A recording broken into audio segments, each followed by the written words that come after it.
April 22, 2016, Pike County, Ohio. Dawn breaks slowly over the misty hills of Appalachia. The rooster crows echo across valleys lined with poplar and oak. In this part of Ohio, life moves at a different pace. Quiet, close, generational. Folks work the land, trust their neighbors, and sleep with their doors unlocked. But on that morning, inside 3 simple trailers dotting Union Hill Road, time had stopped. Instead of waking to the sound of birds or the smell of strong coffee, 8 members of the Roden family lay dead, executed, shot in their beds, many of them in the head at point-blank range. The scene was beyond horror. Blood pooled into the crevices of old linoleum floors, splattered onto faded family photos on the walls. A silence so complete it felt suffocating. Yet, amid this devastation, 3 children somehow remained alive. A newborn, only 4 days old, still nuzzling at her mother's cold breast. A toddler asleep on the floor beside his parents' bodies. Another baby lay nestled between her murdered mother and father, unaware that her world had been forever changed.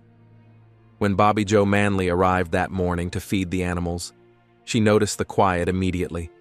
Normally, the Rodens' yard was alive, barking dogs, the hum of 4-wheelers, children laughing. But that day, there was nothing. Bobby Jo knocked on the door. No answer. She stepped inside and was met with a sight so gruesome it would haunt her forever. Her brother-in-law, Chris Roden Sr., lay in a pool of blood. His face, once familiar and warm, now blown apart. Bobby Jo stumbled backward, her breath caught in her throat. In a shaky whisper to the 911 dispatcher, she said, "It looks like someone beat the hell out of them." But as the sheriff's deputies would soon discover, this wasn't one scene. It was one of 3, and it wasn't over yet. The first frantic 911 call came in at 7:49 a.m. "There's blood all over the house," Bobby Jo sobbed. "I think they're dead." The dispatcher, trying to maintain composure, asked for the address, but Bobby Jo, in shock, simply replied, "It's my county," as if the entire town had turned into a crime scene. Pike County, a place where people shared meals, tools, and secrets. A place where generations stayed rooted on the same plots of land, passing down tractors and hunting rifles like family heirlooms. But today, that trust was shattered. As deputies arrived, they found horror beyond imagination. At 4199 Union Hill Road, inside the first trailer, lay Chris Roden Sr. He had been shot 9 times. 5 bullets tore through his face alone. His cousin, Gary Roden, was nearby, shot twice in the head. The muzzle burns on his skin showed the killer had been close, almost intimate, when he pulled the trigger. Just next door, in the second trailer, 20-year-old Frankie Roden and his fiancée Hannah Hazel Gilley lay in bed, forever locked in an embrace of death. Their 4-day-old baby girl lay between them, miraculously unscathed. On the floor, their 3-year-old son was found sleeping, untouched by the violence that had torn his family apart. Frankie had been shot 3 times in the face. Hannah was shot through the eye, and then 4 more times to make certain she would never wake again. A few yards away in the third trailer, investigators found an even darker tableau. Dana Roden, Chris Sr.'s ex-wife, was shot 5 times in the head. Their teenage son, Chris Jr., just 16, was executed with 2 shots to the top of the skull. Hannah Mae Roden, only 19, was killed by 2 bullets to the head. Her newborn daughter was found trying to nurse from her mother's corpse, crying softly in a room that reeked of gunpowder and blood. And finally, several miles away in a separate trailer, lay the last victim, Kenneth Roden, Chris Sr.'s brother. A single, clean shot through the eye, 8 dead, 3 children spared. No signs of forced entry, no dogs barking, no shell casings left behind. The killers had moved like phantoms in the night, leaving behind only grief and terror. The Rodens weren't saints. They weren't celebrities or town leaders. They were Appalachian, working class, living off the land and each other. But above all, they were family.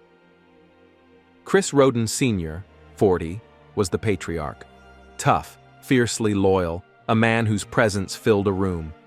He had done time for minor crimes and had a rumored marijuana grow operation on his property. But he was also the one who fixed your truck, offered you a beer on a hot day, and never turned his back on kin. Frankie Roden, only 20, was his father's shadow and pride. Already raising 2 small kids with Hannah Hazel Gilley, his high school sweetheart. Frankie had dreams of building a bigger home on the property for his growing family. Dana Roden, Chris Sr.'s ex-wife, was a nurse's aide known for her big smile and even bigger heart. She loved her children fiercely, never missing a school event, always quick to offer a hand to neighbors in need. Then, there was Chris Jr., 16, a quiet boy who loved working on engines and riding four-wheelers, and Hannah Mae Roden, just 19, the wild-hearted daughter. Mother of 2, she had given birth to her youngest only days before her death. Her older daughter, Sophia, was staying with her paternal grandparents that night, a twist of fate that would save her life. The family was close, maybe too close. They shared everything: land, food, stories, and disputes. Their world was woven together by blood and history, a tapestry too intricate for outsiders to truly understand. Yet, beneath that closeness lurked tensions, rumors of illegal activities, whispered threats, old rivalries, all simmering quietly. But no one could have imagined that one of those tensions would explode into a nightmare that would claim almost an entire generation in a single night. Investigators stepping into the Roden homes were met with scenes so gruesome, some officers had to step outside to retch. At the first trailer, Chris Sr.'s face was unrecognizable. Blood soaked the sheets, the floor, the walls. His cousin Gary lay near him, killed with chilling precision. There were no signs of a struggle. They had been ambushed in their sleep. The second trailer looked like a battlefield. Frankie and Hannah Gilley's bed was drenched in blood. The baby between them, miraculously spared, slept on as if protected by some unseen force. The toddler, blissfully unaware, curled up on the floor nearby. In the third trailer, Dana Roden had been shot multiple times in the head, a level of overkill that spoke to rage or perhaps a need to guarantee silence. Chris Jr. had been shot twice in the top of the skull. The kind of execution one might expect in organized crime, not a sleepy Ohio hollow. Hannah Mae's wounds suggested she too had no chance to plead or flee. The killers moved room to room, trailer to trailer, almost like a tactical team. No barking dogs, no forced doors or windows, no chaotic footprints. They used brass catchers on their guns to prevent leaving shell casings behind. They took care to avoid leaving DNA or fingerprints. The sparing of the children was perhaps the most chilling detail. It wasn't mercy, it was strategy. Those children were the motive and the message. As news spread, Pike County reeled. Who could have done this? Was it the Mexican cartel, angry over marijuana crops? Was it a revenge plot gone wrong? Was it someone from inside the family's circle? Sheriff Charles Reeder addressed the media grimly. This is a pre-planned, premeditated execution of 8 people. The killer or killers are still out there, and they are dangerous. Theories multiplied. People whispered about drug debts, stolen money, or black market betrayals. Everyone had a theory. No one had answers. Meanwhile, investigators collected over 1,100 tips, executed 550 search warrants, and interviewed nearly 500 people. They seized dozens of vehicles, scoured cell tower data, and combed through endless acres of rural terrain. Gradually, attention turned to the Wagner family. Jake Wagner had once dated Hannah Mae Roden.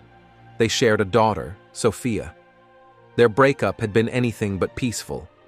Hannah had texted friends that Jake was controlling, manipulative. She had even written a note declaring she would never, under any circumstances, give him full custody. The Wagners were private, almost militantly so. They homeschooled their children, ran their own private servers to avoid surveillance, and obsessed over privacy to a degree that bordered on paranoia. They were known for stockpiling guns, for installing cameras on their property, for controlling every aspect of their children's lives.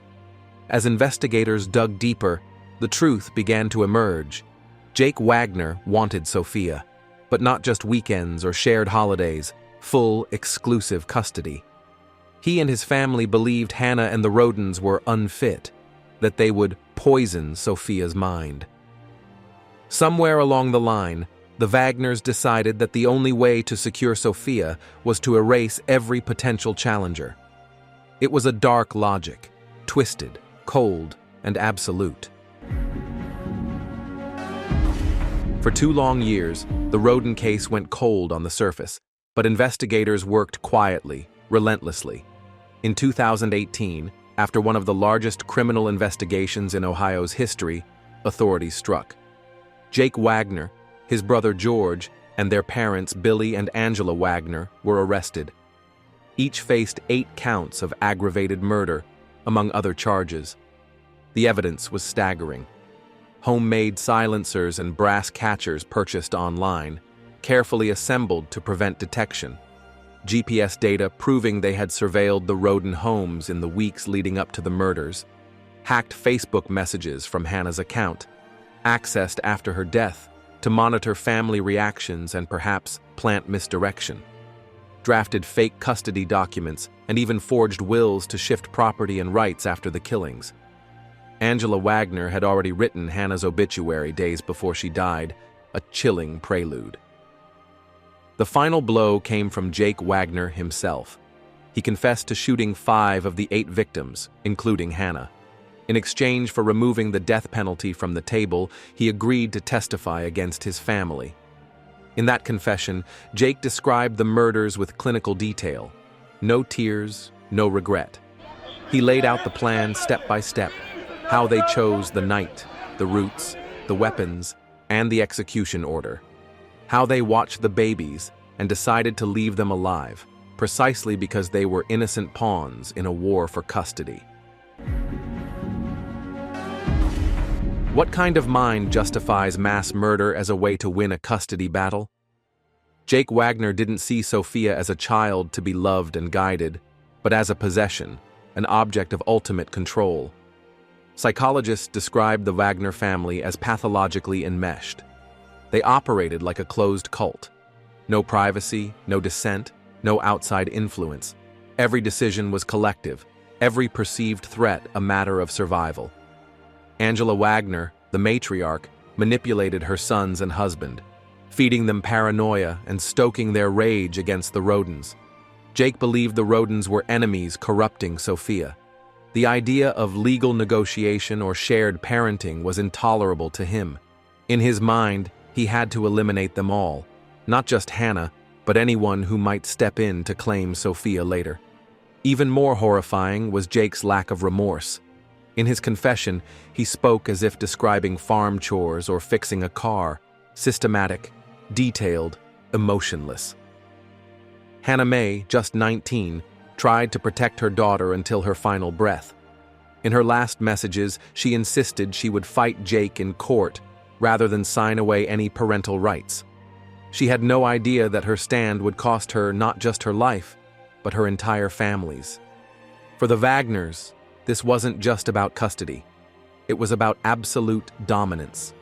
A family turned into a killing machine, driven by the twisted belief that murder was justified if it meant keeping Sophia safe. The arrests of the Wagner family sent shockwaves through Pike County. A family that many viewed as eccentric but harmless was revealed to be methodical killers. Jake Wagner received 8 consecutive life sentences without parole. Angela and Billy Wagner eventually took plea deals, admitting their roles and avoiding the death penalty. George Wagner IV went to trial, maintaining his innocence, but after weeks of evidence, including his brother's confession, he, too, was convicted on all counts and sentenced to life without parole. Sophia and the other surviving children were placed under protection and extensive therapy. But how do you tell a child that her father killed her mother, grandparents, uncles, and aunts, all to protect her? The cost of justice was staggering. Over $3.5 million spent investigating, prosecuting, and protecting witnesses. It was the largest criminal investigation in Ohio's history. The Roden trailers were eventually demolished, leaving behind only memories and unmarked land where children once played. But the echoes of that night live on, in family photos, in half-finished baby books, in empty school desks and unwrapped birthday gifts. Jake Wagner apologized in court, but for the Rodens' loved ones, those words rang hollow. One family member told reporters, "Sorry doesn't bring back my family. Sorry doesn't explain why you executed a baby's mother in her sleep. You destroyed us." This wasn't just a crime, it was a message, a chilling demonstration of what obsession looks like when weaponized by family loyalty turned cancerous. The final question. So what do you think? Was this pure madness? Or a terrifying case of cold-blooded control disguised as love? Drop your thoughts in the comments, because in the end, this wasn't just about custody, it wasn't just about Sophia, it was about power, and how far some will go to claim it.